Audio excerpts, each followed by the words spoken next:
Balboa by Sabina Murray. A close read. Analysis.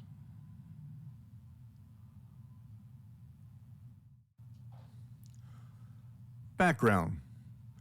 Vasco Núñez de Balboa, 1475 to 1519, was a Spanish explorer and conquistador who first came to the Americas in 1500 as part of a voyage exploring the coast of present-day Colombia. He is most remembered for being the first European to view the Pacific Ocean in 1513. This event and other facts about Balboa's life form the basis of Sabina Murray's story, published in her book Tales of the New World in 2011. Murray lives in western Massachusetts, where she is on the creative writing faculty at the University of Massachusetts Amherst. Setting a purpose. As you read, pay special attention to Balboa's character traits and any problems he faces. Consider how the author's characterization of Balboa develops the author's message or theme. Write down any questions you generate during reading. Vasco Núñez de Balboa ascends the mountain alone. His 1,000 Indians and 200 Spaniards wait at the foot of the mountain, as if they are the Israelites, and Balboa alone is off to speak with God. Balboa knows that from this peak he will be able to see the western water, what he has already decided to name the South Sea. He takes a musket with him. The Spaniards have been warned that if they follow, he will use it, because discovery is a tricky matter and he wants no competition. The day is September 25th, 1513. Balboa ascends slowly. His musket is heavy, and he would have gladly left it down below, but he doesn't trust his countrymen any more than he trusts the sullen Indians. So he bears the weight. But the musket is nothing. He is dragging the mantle of civilization up the pristine slopes, over the mud, over the leaves that cast as much shade as a parasol, but with none of the charm. Analyze thematic development. Annotate. Highlight phrases in paragraphs 1 and 2 that describe Balboa. Infer. Based on the phrases you marked, what is a character trait that describes Balboa? What might this trait suggest about the story's theme? Quote, ascends the mountain alone.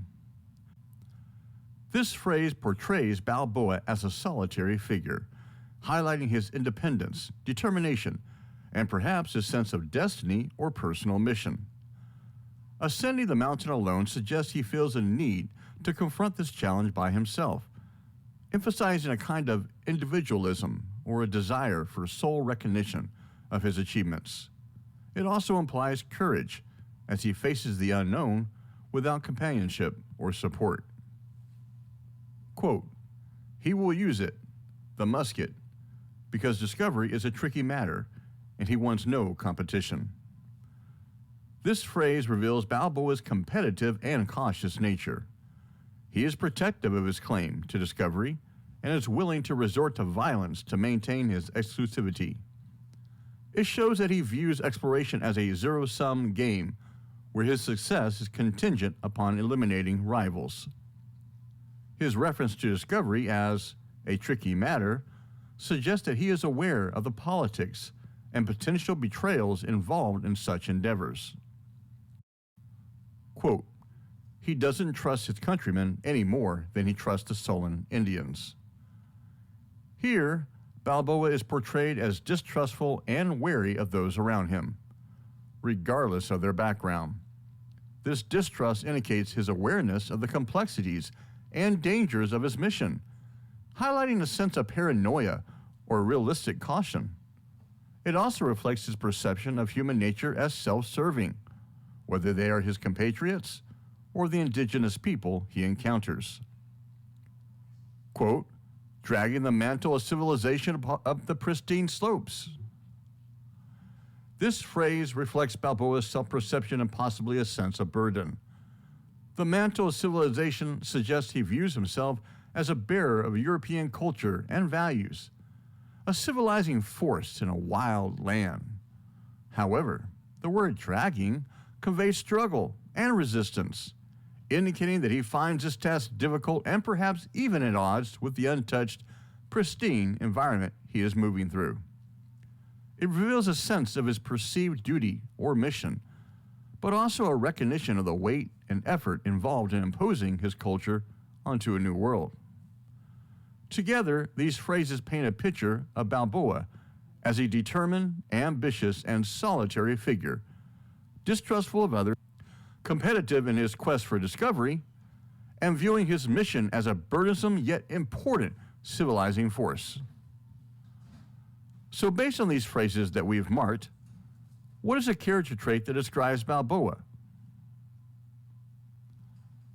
A key character trait of Vasco Núñez de Balboa appears to be determination.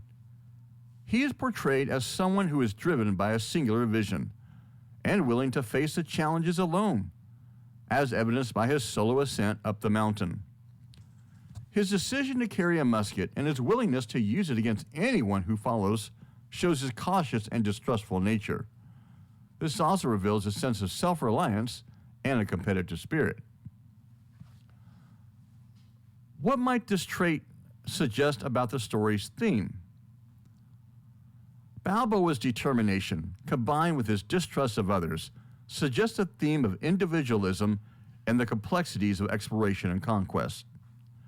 The narrative might explore how ambition and the desire for discovery often come with a sense of isolation, mistrust, and the weight of imposing one's civilization upon untouched lands. This could reflect on the broader theme of colonialism and the personal cost of such historical ventures.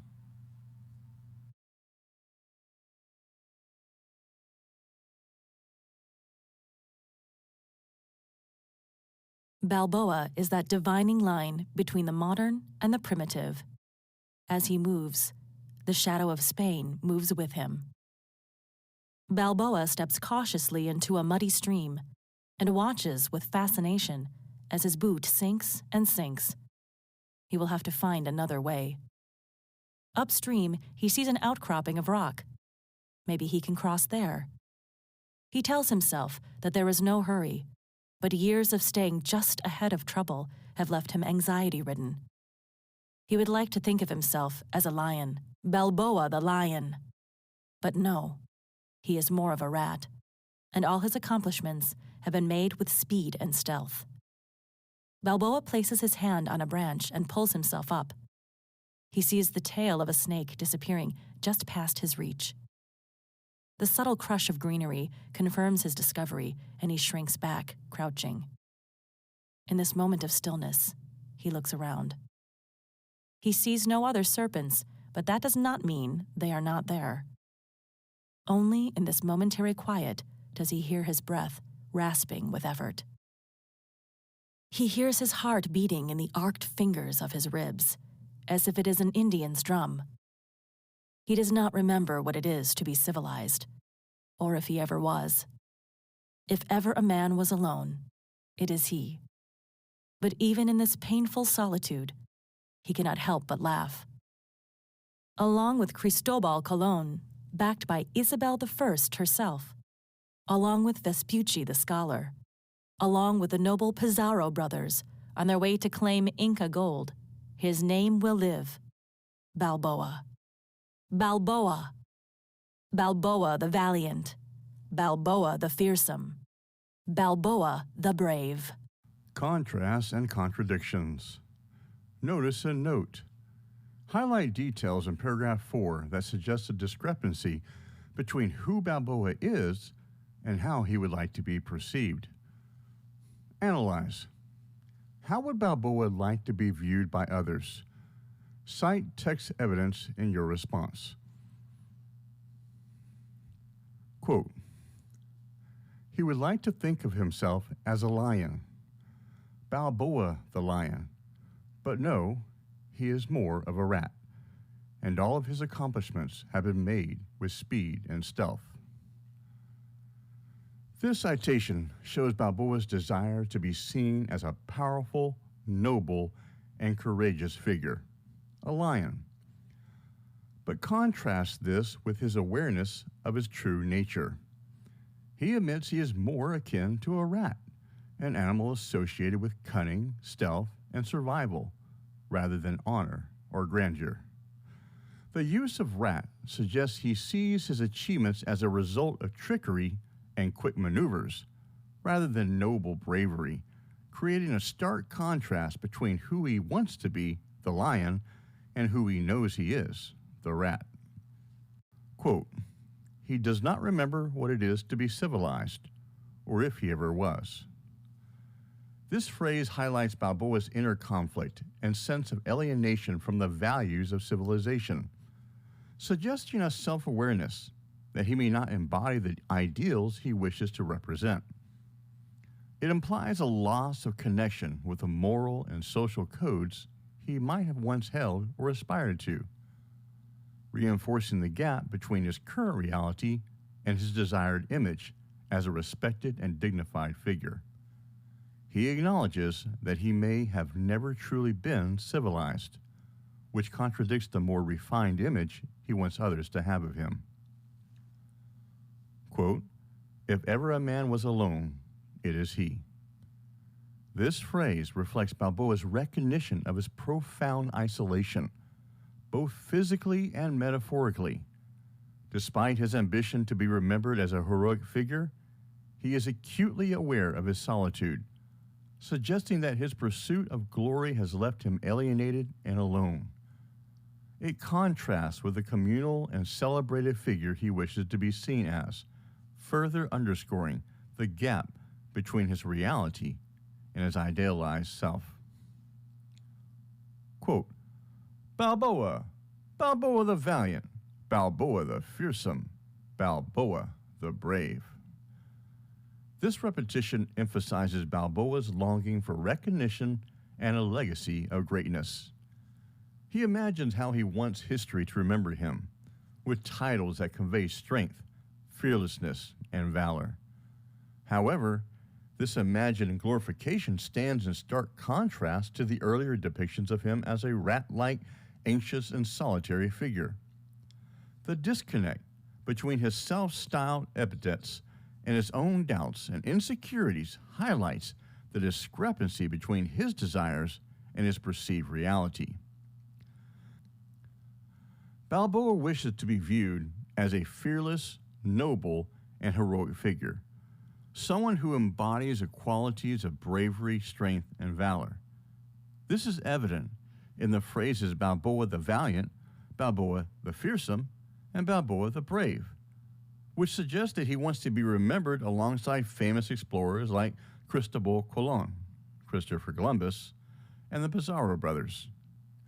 He imagines himself in grand, heroic terms, aspiring to be seen as a lion, a symbol of courage and dominance. However, there is a discrepancy between this idealized perception and his reality. Balboa acknowledges that he is more of a rat, relying on speed and stealth, rather than the noble qualities he admires. His actions, cautiously navigating through the mud, recoiling from a snake, and hearing his heartbeat like an Indian's drum, reveal his anxiety, fear, and sense of isolation. He feels the weight of his solitude and his primitive state, confessing that he does not remember what it is to be civilized. This contrast between his desire to be viewed as a bold explorer and the reality of his fearful, cautious nature suggests a theme of inner conflict and the duality of human ambition. Balboa's self-perception is caught between a grandiose vision of heroism and the stark realities of survival, highlighting the complexities of identity and legacy in the face of adversity.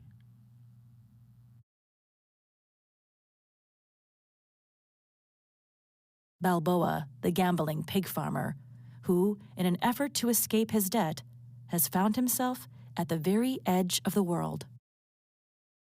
Balboa stops to drink from the stream. The water is cold, fresh, and tastes like dirt, which is a relief after what he has been drinking. Water so green that the very act of ingesting it seems unnatural, as though it is alive as he, and sure enough, given a few hours, it will get you back, eager to find its way out. He has been climbing since early morning, and it is now noon. The sun shines in the sky unblinking, white hot. Balboa wonders if it's the same sun that shines in Spain. The sun seemed so much smaller there. Even in Hispaniola, the sun was Spanish. Even as he prodded his pigs in the heat, there was Spain all around, men with dice, men training roosters, pitting their dogs against each other. But here.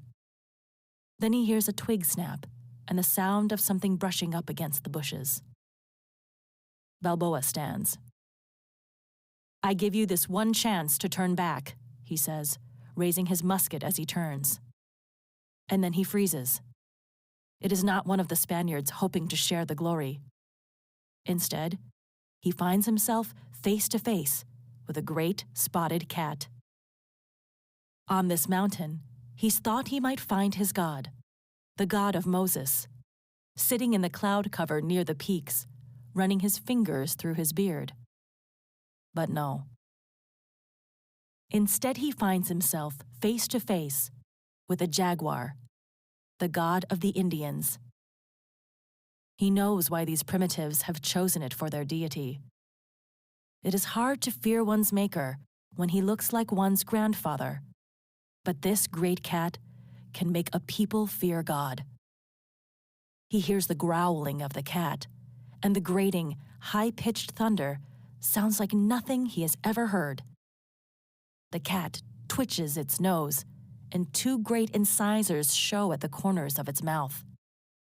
Balboa raises his musket, ignites the flint, and nothing happens. He tries again, and the weapon explodes, shattering the silence, sending up a big puff of stinking smoke. The cat is gone for now, but Balboa knows he hasn't even injured it, and now it will be tailing him silently. There is nothing he can do about it. He should have brought an Indian with him. The Indians have all seen the South Sea before, so why did he leave them at the foot of the mountain? They have no more interest in claiming the South Sea than they do rowing off to Europe in their dugout canoes and claiming Spain.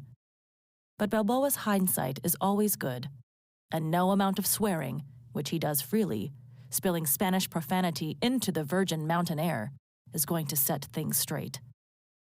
He is already in trouble. His kingdom, in Darien, on the east coast of the New World, is under threat, and not from the Indians, whom he manages well, but from Spain. Balboa had organized the rebellion, supplanted the governor, all of this done with great efficiency and intelligence. What stupidity made him send the governor, Martín Fernández de Enciso, back to Spain? Enciso swore that he would have Balboa's head on a platter. He was yelling from the deck of the ship as it set sail. Why didn't he kill Enciso?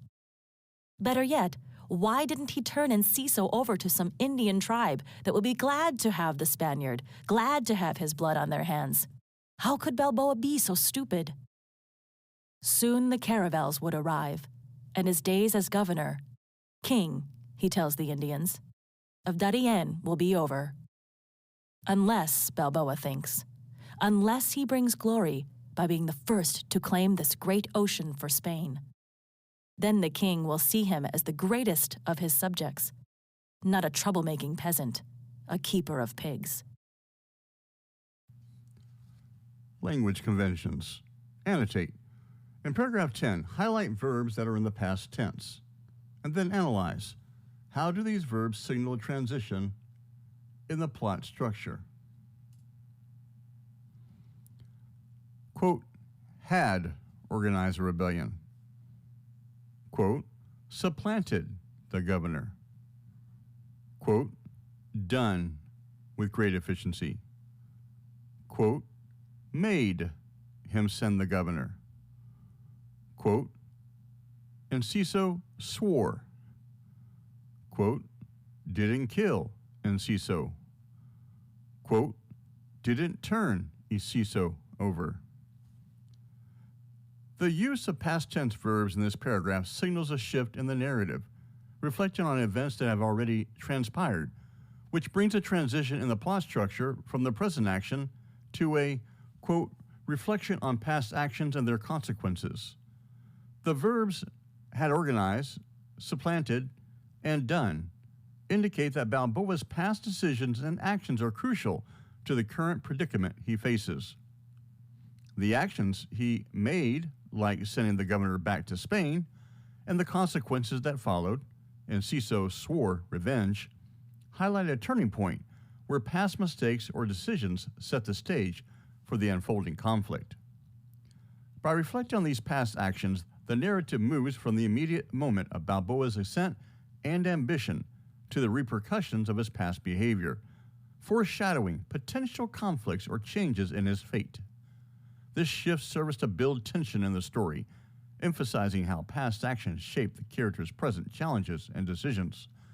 It also suggests a theme of consequence and retribution, where past choices come back to haunt the protagonist, propelling the plot towards an uncertain future.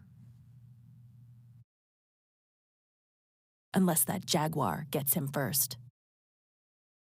Balboa looks nervously around. The only sound is the trickle and splash of the stream that he is following, which the Indians tell him leads to a large outcropping of rock from which he will see the new ocean. Insects swoop malevolently around his head. A yellow and red parrot watches him cautiously from a branch, first looking from one side of its jeweled head, then the other. Where is the jaguar? Balboa imagines his body being dragged into a tree, his boots swinging from the limbs as the great cat tears his heart from his ribs. He hears a crushing of vegetation and ducks low. He readies his musket again. Please, God, let the damn thing fire. He breathes harshly, genuflecting, musket steady. The leaves quiver, then part. There is no jaguar. Leoncico! He cries out. Leoncico is his dog, who has tracked him up the slope. Leoncico patters over, wagging his tail, his great wrinkled head bearded with drool. Leoncico is a monster of a dog. His head is the size of a man's, and his body has the look of a lion, shoulders and hip bones protruding and muscle pulling and shifting beneath the glossy skin, which is where he gets his name. Leoncico means little lion. Good dog, says Balboa. Good dog, good dog. He has never been so grateful for the company, not even when he was hidden on board Enciso's ship bound for San Sebastian, escaping his creditors wrapped in a sail. No one wondered why the dog had come on board. Maybe the dog had been attracted by the smell of provisions, the great barrels of salted meat. The soldiers fed him, gave him water. Balboa worried that Leoncico would give him away, but the dog had somehow known to be quiet. He had slept beside Balboa, and even in Balboa's thirst and hunger, the great beasts panting and panting, warm through the sailcloth, had given him comfort. When Enciso's crew finally discovered Balboa, one of the sails was torn and needed to be replaced. They did not punish him. They laughed.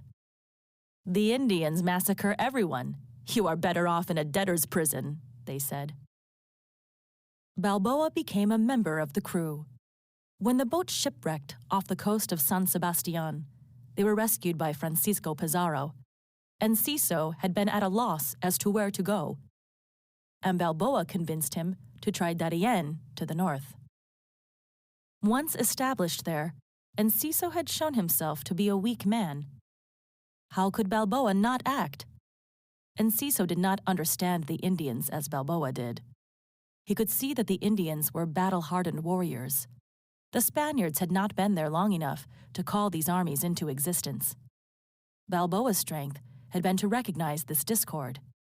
He divided the great tribes, supported one against the other. His reputation spread. His muskets blasted away the faces of the greatest warriors. Balboa's soldiers spread smallpox and syphilis. His Spanish war dogs, great mastiffs and wolfhounds, tore children limb from limb. The blood from his great war machine made the rivers flow red, and his name, Balboa, moved quickly, apace with these rivers of blood. Balboa is loved by no one and feared by all. He has invented an unequaled terror. The Indians think of him as a god. They make no distinction between good and evil. They have seen his soldiers tear babies from their mothers, toss them still screaming to feed the dogs. They have seen the great dogs pursue the escaping Indians, who must hear nothing but a great panting, the jangle of the dog's armor, and then, who knows? Do they feel the hot breath on their cheek? Are they still awake when the beasts unravel their stomachs and spill them onto the hot earth? Balboa's dogs have been his most effective weapon, because for them, one does not need to carry ammunition, as for the muskets. One does not need to carry food, as for the soldiers. For the dogs, there is fresh meat everywhere. He knows his cruelty will be recorded along with whatever he discovers. This does not bother him, even though one monk, Dominican, strange fish, cursed him back in Darien. He was a young monk, tormented by epileptic fits. He approached Balboa in the town square in his bare feet, unarmed, waving his shrunken fist. Analyze plot structure. Annotate. Highlight the transition to the flashback in paragraph 19. And then analyze the conflict between Balboa and the monk in the flashback. What does this reveal about Balboa's character? It does not bother him, even though one monk, Dominican, strange fish, cursed him back in Darien.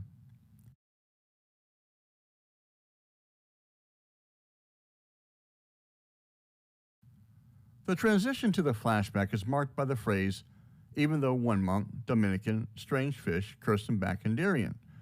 This introduces a shift from the present narrative to a past event, focusing on a particular encounter between Balboa and a monk in Darien. The use of, quote, back in Darien signals that the narrative is stepping back in time to provide context or detail about an earlier incident. The conflict between Balboa and the monk highlights a moral clash between Balboa's ruthless, pragmatic approach to conquest and the monk's spiritual condemnation of his actions.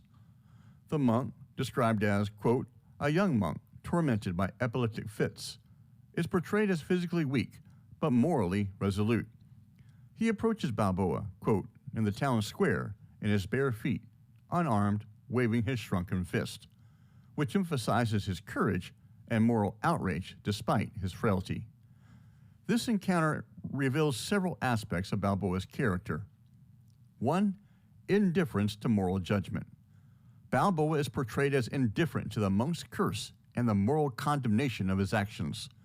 The text states, this does not bother him, showing that he is untroubled by the ethical implications of his cruelty, focusing solely on the practicality and effectiveness of his methods.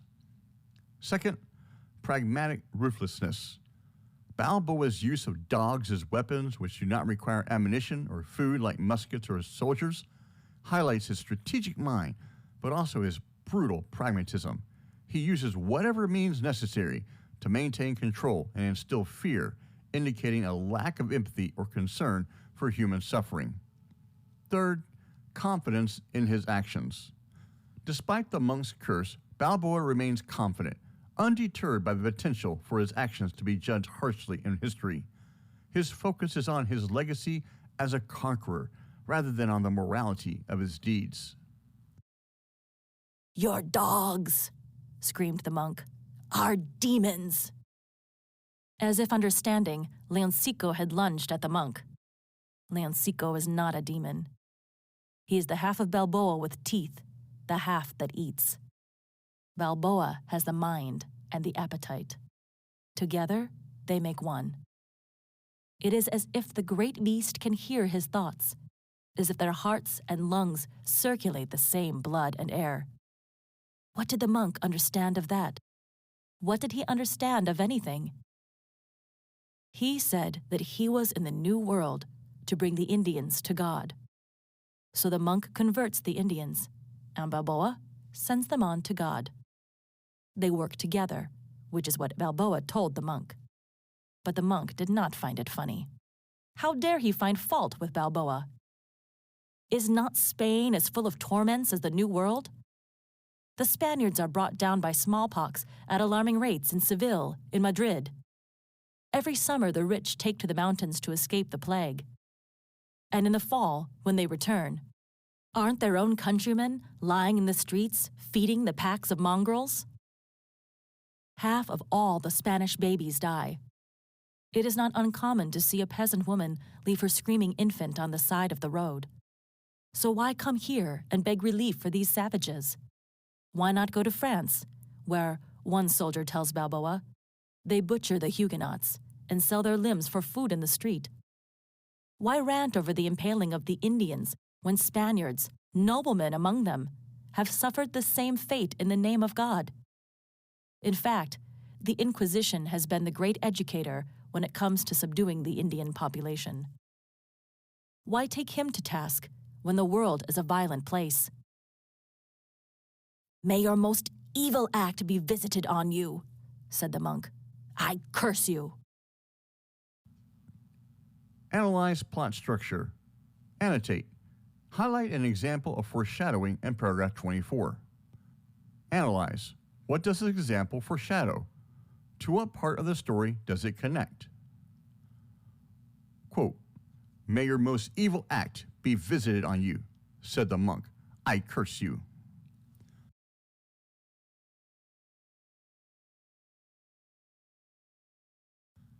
This example of foreshadowing connects to the theme of karma, or divine justice, suggesting that Balboa's violent actions will ultimately lead to his downfall.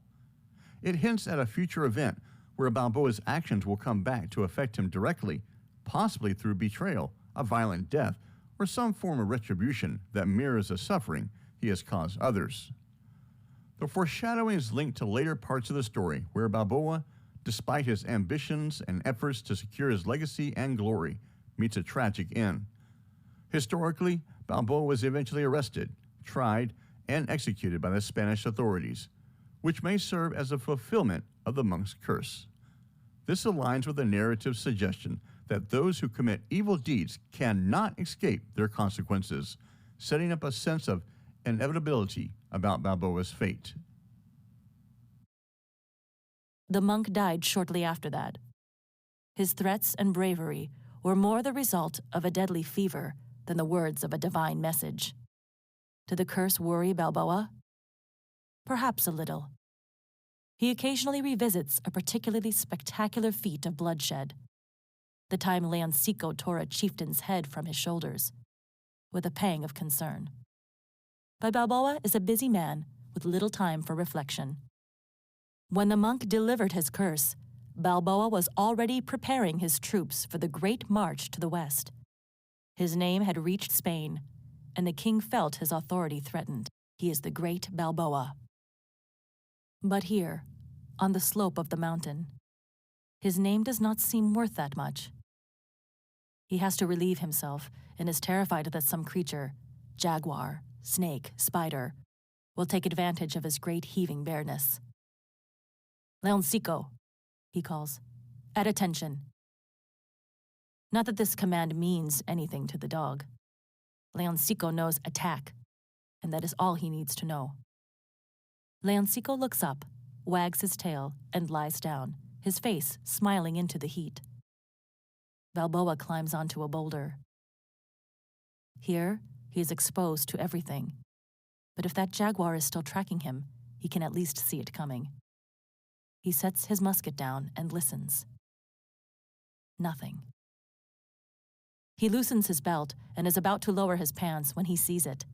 The flattened glimmer, a shield, the horizon. He fixes his belt and straightens himself.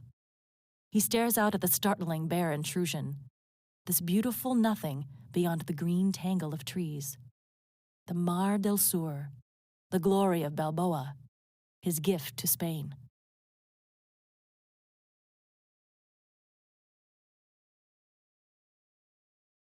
Balboa, having accomplished his goal, luxuriates in this moment of peaceful ignorance. He does not know that his days are numbered. that even after he returns to Darien with his knowledge of the South Sea, even after he has ceded the governorship to Pedro Arias Davila, even after he has promised Davila's daughter, he has not bought his safety. Davila will see that as long as Balboa lives, he must sleep with one eye open. With the blessing of Spain, Davila will bring Balboa to trial for treason, and on January 21st, 1519, Balboa's head will be severed from his shoulders. His eyes will stay open, his mouth will be slack, and his great head will roll in the dust for everyone, Indians, Spaniards, and dogs, to see. Analyze thematic development. Annotate. Highlight details in paragraph 30 that tell you what happens to Balboa. Analyze. How does the knowledge of what happens affect your understanding of Balboa? Here are the details from the paragraph that highlight what happens to Vasco Núñez de Balboa.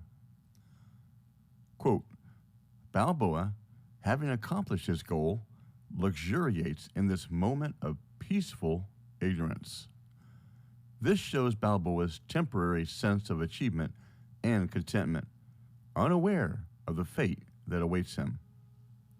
Quote, he does not know that his days are numbered.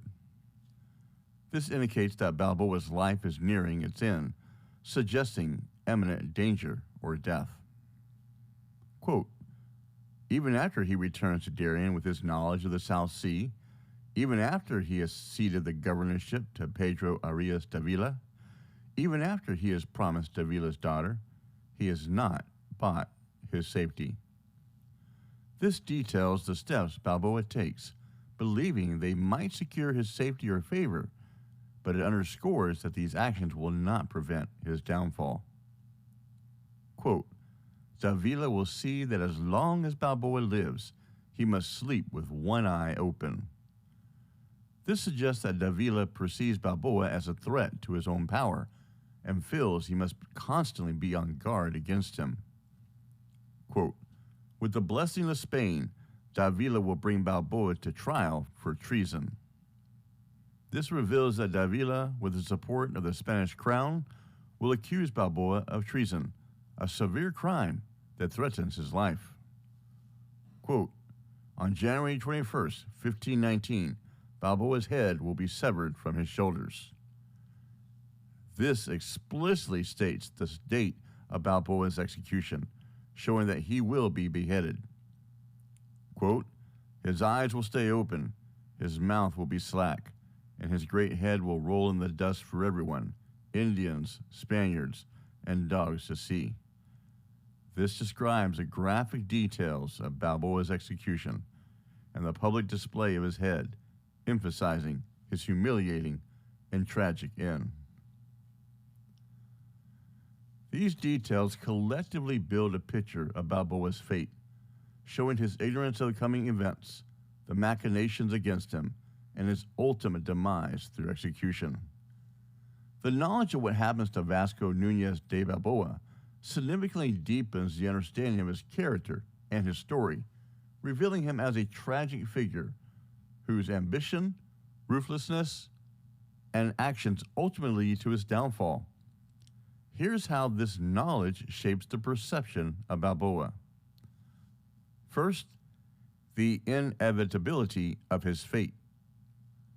Understanding that Balboa will be executed despite his efforts to secure power and favor shifts the narrative from one of potential success to one of inevitable tragedy. This knowledge casts his actions in a more desperate light. Everything he does to maintain his position, including ceding power to Pedro Arias Davila and attempting to marry Davila's daughter, appears futile. It underscores the theme of fate and suggests that Balboa's end was predetermined by his past behavior and the political machinations around him. Secondly, complexity and contradiction in his character. Knowing Balboa's fate reveals the contradictions in his character. He is ambitious and determined, achieving significant feats like the discovery of the South Sea, but his ambition is also his downfall. Despite his accomplishments, he remains politically naive or overly trusting, as evidenced by his decisions regarding Davila and his failure to fully grasp the danger he is in.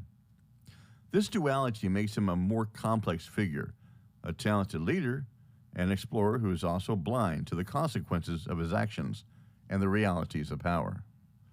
Third, a sense of irony. There is a strong irony in Balboa's story. He spends his life trying to secure his legacy and power, but in the end, his own actions, his rebellion, his ruthless behavior, and his attempt to outmaneuver political rivals become the very reasons for his downfall. The details of his execution, with his head publicly displayed for all to see, contrast sharply with the heroic image he sought to cultivate. This irony adds a layer of poignancy to his character, making his story not just one of exploration and conquest, but also one of personal failure and miscalculation. Fourth, moral ambiguity and justice. Balboa's fate can also be seen as a form of poetic justice. His violent and cruel tactics, such as terrorizing indigenous people with dogs, are set against his own gruesome end. The knowledge that he will be betrayed and executed by those he thought he could manipulate highlights the theme of retribution. This frames Balboa as a morally ambiguous figure, neither entirely villainous nor entirely heroic. It forces a reflection on the ethics of conquest and the consequences of his ruthless pursuit of power, suggesting that no amount of ambition or achievement can shield someone from the moral consequences of their actions. Fifth, tragic heroism. Balboa's tragic end, especially after accomplishing great feats and surviving numerous challenges, places him in the realm of a tragic hero. He is shown as a man with a grand vision who is undone by his own flaws, his ambition, his ruthlessness, and his inability to navigate the treacherous political landscape of his time. The knowledge of his fate turns his achievements into a story of inevitable decline, where his strengths become his weaknesses, and his boldness and determination lead him not to glory, but to death. 6. Symbol of the consequences of conquest. Balboa's story, ending in execution, reflects the broader historical context of conquest and colonization.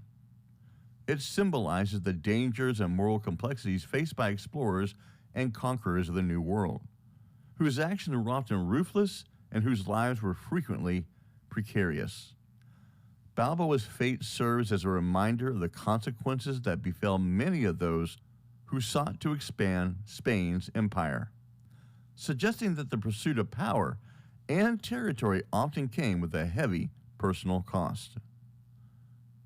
Overall, knowing what happens to Balboa transforms the understanding of his story from one of simple exploration to a nuanced tale of ambition, conflict, and inevitable downfall. It highlights the tragic elements of his character, the moral ambiguity of his actions, and the inescapable consequences that follow.